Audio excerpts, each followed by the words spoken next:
Hey guys, Dom Kane here with my favourite tech tip. It's a bit of a music theory cheat. It allows you to get any minor scale or major scale. It doesn't matter how good you are at music theory or how bad you are at music theory. You can basically find all the notes of any scale, minor or major, just by using this simple trick.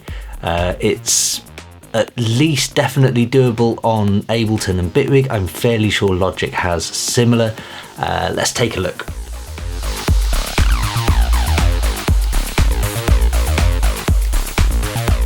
Okay, so I've got an instance of Bitwig in front of me.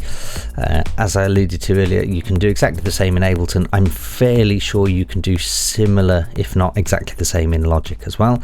But essentially, I'm just going to drop in an empty clip there and open up into Piano Roll. I have a piano already loaded,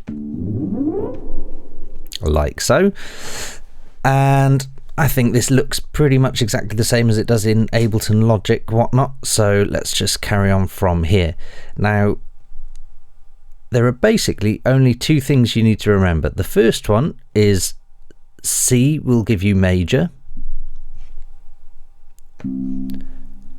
So if I do put a note on all the white notes from C, let's go up an octave. So I'll have C, D, E, F, G, A, and B. Then this has given me C major.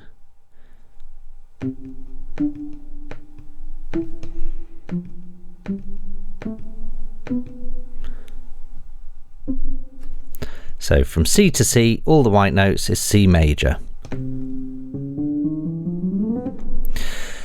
And then if you want a minor, it's exactly the same, but it starts from A.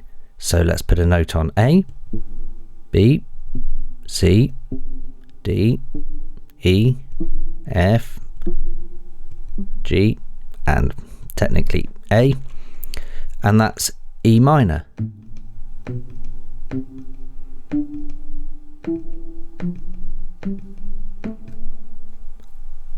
So this means that now I've got C major and A minor. Very, very easy scales to remember because it's just all the white notes from C to C and from A to A.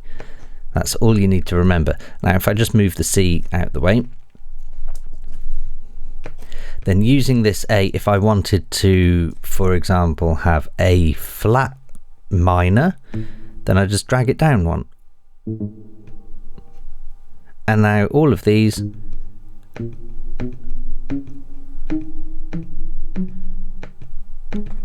are all in A flat minor. If, for example, I want to bring that back and go to C minor, I can highlight all of these minor notes and go to C, and now you can see the difference if I put them side by side. So this is major, and what defines a major and minor scale is literally just the order of the gaps, basically. So C major would look like this, C minor would look like this. So you can see they're two different sets of notes. And then if I wanted D minor, move them all to D.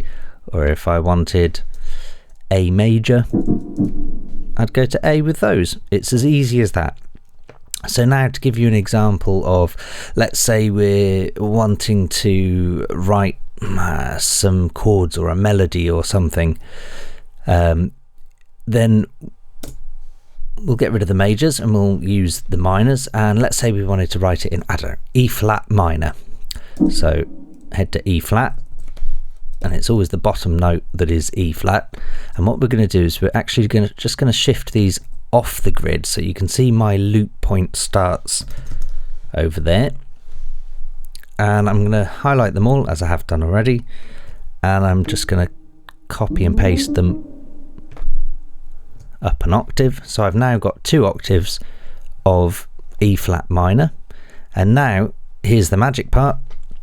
If I press this button here in Ableton, you've got a button that says fold, and I don't know what Logic has, but there's something similar in Bitwig. It's show drum editor, and all it does is it basically folds this keyboard down to only the notes where a note already exists.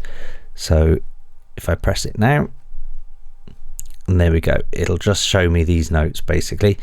And there seems to be a bug there because I don't know why it's showing me those, but it means that we're starting on E flat. And let's say, for example, we just want to go up the scale with our bass notes, and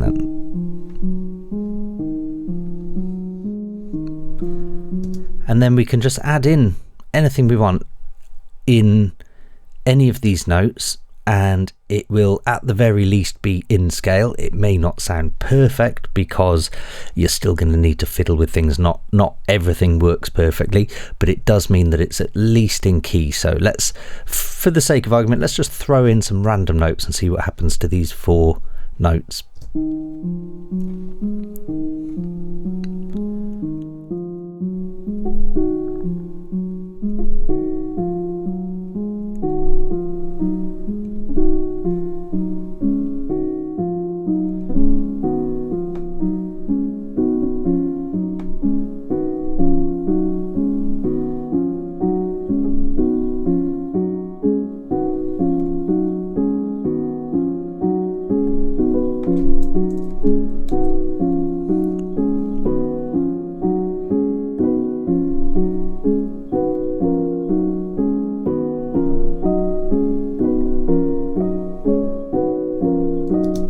And as you can see, I just keep going for days really.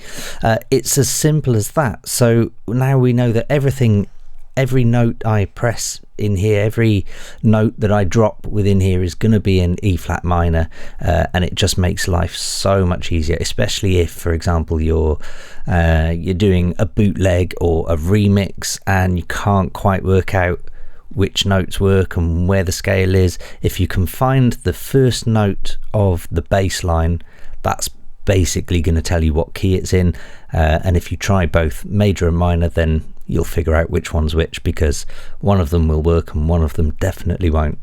But yeah, that's I would say my favorite tech tip available today. Cheers. Thanks everybody for watching, commenting and indeed liking. We really do appreciate all the support we get here on our Sonic Academy YouTube channel. So if you found this video super useful, please, we'd love you to hit the subscribe button. We update the YouTube channel every week with new content, and if you want to watch some more relevant content, just click on the videos beside me.